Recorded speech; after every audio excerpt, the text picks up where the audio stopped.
You know that feeling, right?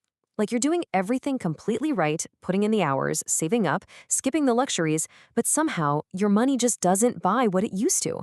Year after year, it feels like your wealth is literally slipping right through your fingers. It's incredibly frustrating for so many people. Well, today, we are going to look at this exact feeling through the eyes of a very relatable character, Aunt Som. She's worked her entire life, and frankly, she's demanding answers. Welcome back to another explainer. Today, we're diving into a really fascinating modern fable called The Melting Wealth. It's essentially a story about inflation, your purchasing power, and the absolute secret to preserving what you've spent your life building. We're going to use this incredible narrative to make some pretty complex economic concepts click instantly. So let's just get right into it. Okay, let's set the scene here. Picture a classic old-school street food restaurant. You can practically smell the holy basil and chili in the air, right? And right at the center of all this chaos is our protagonist, Aunt Som. She is 70 years old, loudly chopping chicken on her wooden block, and she is absolutely furious at reality. I mean, cooking oil is up to 50 baht. Eggs are 5 baht each. She has been making and selling chicken basil for 40 solid years, and it suddenly hits her that despite decades of grueling work, her life savings are practically vanishing into thin air. She's literally out there asking the universe, why am I getting poorer? Enter our, well, kinda unexpected guides for this journey. Sitting quietly over in the corner of Aunt Som's restaurant is this mysteriously sleepy, impeccably dressed guy named Satoshi and his assistant, Elisa. Satoshi has this almost comical reluctance to deal with human financial panic. He's just sitting there sighing, wondering why humans constantly complain about things they don't understand. He looks like he hasn't slept in a week and really just wants to eat his basil chicken in peace. But Aunt Som's loud complaining is getting impossible to ignore. But then, right in the middle of his meal, ping, a system prompt goes off in his head. He's suddenly offered 100 lifespan points to wake Aunt Soma up from what the system is calling the inflation rebellion. And you know what? That reward is just enough to motivate our sleepy god of coins. To help him explain things, he reaches for his digital companion, BitDra. Right now, it's dormant, so it basically looks like this highly futuristic, glowing 100-sided dice, just a compact little piece of tech waiting to be activated. So Satoshi casually flicks a tiny coin, a single Satoshi, into the air as a simulation fee. And then, boom, BitDra springs to life. It snatches the coin right out of midair and transforms into this incredible glowing mechanical dragon. It hovers right in the middle of Aunt Som's humble restaurant and projects a massive, futuristic hologram right over her wooden chopping block. It's the spectacular clash of her old-school world and cutting-edge digital reality. And wow, this hologram brilliantly illustrates the core problem she's facing. BitDra projects a timeline spanning 40 years. Way back in the year 2520, Aunt Som's savings of 100,000 baht are represented by this massive block of ice, equal in value to a large house or a plot of land. But as the timeline races forward to 2530, 2540, 2550, that ice block melts. It gets smaller and smaller.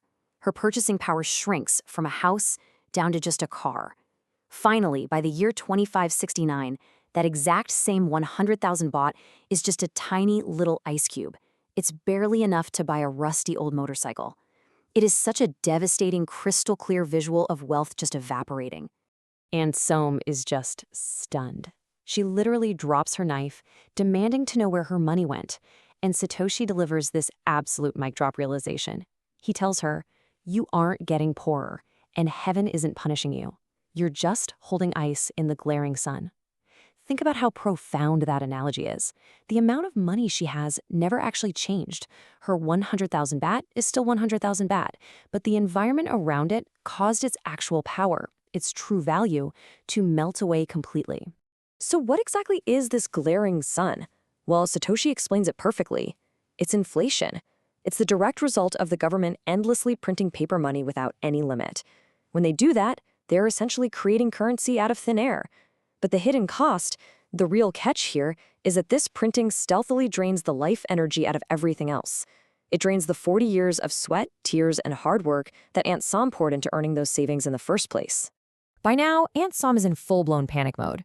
She finally sees the problem, and like any logical person trying to protect their life's work, she desperately asks, what do I do? Should I take my cash and just bury it in the dirt?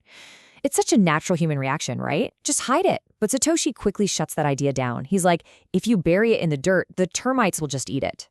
Hiding it physically won't stop the melting effect of inflation. She needs a fundamental structural change. To show her the way out, Satoshi just casually swipes his hand through the hologram. He transforms that tiny, melting ice cube into this glowing digital gold stone. He sets up a simple comparison. On one hand, you have the melting ice. That's fiat currency. It's subject to unlimited printing, it constantly loses value, and it drains your stored energy. But on the other hand, you have his solution, the unmelting stone. It's governed strictly by mathematical rules, it inherently retains its value, and it is entirely secure from the elements. And here is the real magic behind this digital stone: absolute, unbreakable scarcity. The laws of mathematics lock the supply so that there will only ever be exactly 21 million of these stones in the entire universe. No one can print more. As time passes and everyone else's ice melts in the sun, more and more people are going to rush to store their wealth in these unyielding, secure stones. This is where Elisa finally jumps in with tons of enthusiasm. She tells her, it's called Bitcoin. It locks your 40 years of hard work in a safe no one can steal from. Hearing this, it's like a switch flips for Aunt Som. Her eyes completely light up. The despair is gone, completely replaced by hope. She immediately demands that they teach her how to buy this unmelting stone right away so she can actually protect her legacy for her grandkids. So, mission accomplished. Satoshi secures his 100 lifespan points. And then, being the incredibly lazy guy he is, he completely pawns off the actual hard work of setting up the crypto wallet to Elisa. And the best part? He just casually walks out of the restaurant without paying for his 50-baht plate of basil chicken. He claims it's his teaching fee for saving her life savings, while Elisa is literally yelling after him for being cheap. But you know what? Aunt Som could not care less about the unpaid bill. She's just standing there staring at the hologram in absolute awe. She says, "Let the handsome guy go. One plate of basil chicken for an eye-opening lesson is totally worth it." It is such a fantastic wrap-up to the story.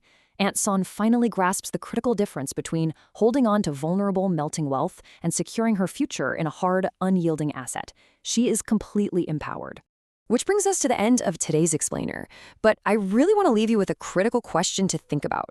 Is your wealth currently melting in the glaring sun, or is it locked safely in an unmelting stone? It's something we all absolutely need to consider. If you enjoyed this journey into the fundamentals of wealth, you definitely won't want to miss our next adventure where the stakes get even higher in the department store crisis. So please stay tuned for episode 06, The Cliffhanger. Thanks so much for learning with me today, and I'll catch you in the next one.